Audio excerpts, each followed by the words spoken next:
আর কোরআনে এই কথা পরিষ্কার বলা হয়েছে, সূরা আনাম অধ্যায় নম্বর 6 আয়াত নম্বর 159। এখানে আল্লাহ তাআলা তার রাসূলকে বলেছেন যে হে নবী, যারা দিন সম্পর্কে নানা মত আর দলের সৃষ্টি করে থাকে তাদের দায়িত্ব তোমার নয়। আল্লাহ শেষ বিচারের দিনে তাদের বিষয়টা দেখবেন। তাহলে ইসলামে বিভিন্ন দল তৈরি করা এটা হারাম, এটা নিষিদ্ধ। আমাদের প্রিয় নবী কি ছিলেন?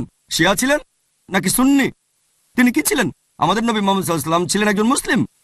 আর সেই কারণেই যখন দাওয়ার মাস্টার কির কথা বলেছিলাম সূরা আলে ইমরান অধ্যায় 3 আয়াত 64 বলা হয়েছে তাআলা ইলা কালিমাতিন সাওয়াইন বাইনা বাইনাকুম আল্লা না'বুদা ইল্লাল্লাহ ওয়া লা নুশরিকা বিহি শাইয়্যান ওয়া লা ইয়াত্তাখিযা বা'দুনা বা'দান আরবাবান মিন দুনিল্লাহ ফাইনতাওয়াল্লাউ ফাকুলু শাহাদু বিআন্না মুসলিমুন। অর্থাৎ বলো তোমরা সাক্ষী থাকো আমরা মুসলিম, আল্লাহ তাআলার কাছে আত্মসমর্পণ করি।